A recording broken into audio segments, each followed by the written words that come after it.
the New York Stock Exchange had a big announcement. I think it was earlier this week, where they announced they're going to start developing a tokenized securities platform where they're going to bring their securities to the blockchain. So what that means in English is there are three core benefits, and some might think these aren't necessarily benefits, but we'll go through them.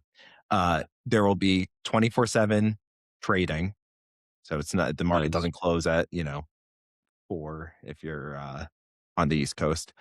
Uh, there will be fractional share trading, which already exists at the brokerage level, but this is moving it to the exchange level. Okay. And then there will be immediate settlement of your tokenized capital. Which is pretty, those are all fantastic things, by the way. It's kind of surprising we don't already have these things in place. The immediate settlement. Would you want 24/7 trading? Well, the the fact that the markets close is kind of nice that, like you don't have to like think about it from that perspective. So we've gotten conditioned into this sort of Eastern time zone of 9:30 a.m. to 4 p.m. Eastern or whatever it is. Like, but it's so arbitrary. There's no reason for it, Oh right? yeah. And I think 24/7 would make sense. And Robinhood has kind of introduced it to some degree. It just makes sense for it to be at the exchange level. Same thing with fractional. More importantly, the one thing that you mentioned that I'm more excited about than anything is the immediate settlement, which used to be 2 days for transactions to settle, and then now I think they've sped it up to 1 day transaction settlement. But even that is like so slow in a digital world where Absolutely. it doesn't make Makes no sense sense. why. Yeah, it doesn't make sense. So I like all of those things. I think it might even help solve some of the problems that we've had historically around short sellers, being able to borrow the same shares multiple times. But because transactions don't settle for a couple of days, every brokerage thinks that they have more shares than they actually have or whatever. So there's been opportunities to sell more than 100%, as we saw in the GameStop fiasco. Um, More than 100% of the shares were shorted, so which Yeah. should be impossible, technically speaking. So, you know, I think it might help solve some of those problems. When are they going to have all of these things in place? I'm not sure if they announced a ETA or not. I didn't see one when I read the article. Okay. Um, but it's something that they're actively working on. I agree. The settlement piece, I think, is the most exciting.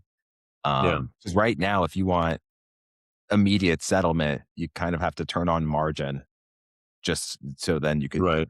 immediately trade what you just sold, and then it settles still after a day or two.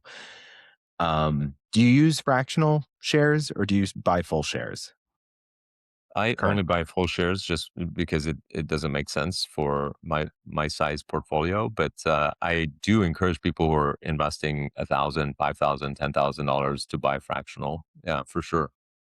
I buy full shares only because my OCD would not allow me to buy fractional shares. But But what it about told you do fractional for Bitcoin, right? I Or do Ethereum, because you have probably. to because you have Yeah. to. Okay. But that's the exception, not the rule. Um, It's funny.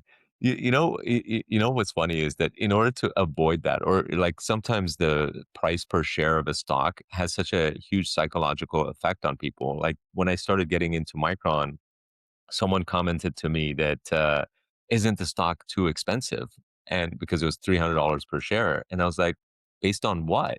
They're like, because it's $300 per share. I'm like, well, yeah, but you're not referencing how many shares they have or that the market cap is expensive or, like, uh, just because it's $300 per share does not make it expensive. You have to like take other things into consideration, like how many shares do they have?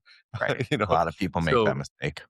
yeah, I think that not realizing that basically performance is usually percent based anyway, irrespective of the stock price. It just doesn't make sense to take stock price too much into consideration. So, um, Warren Buffett famously never wanted to stock do a stock split for Berkshire Hathaway, and I think the stock, I don't know what the current price is, but it went all the way into the hundreds of thousands of dollars per share, right?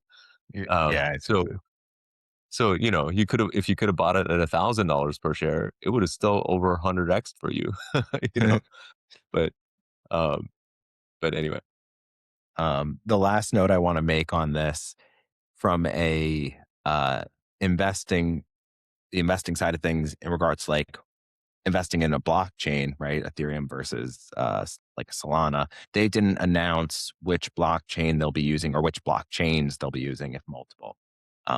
So I think that that's going to be a potentially big deal. Um, but we will see.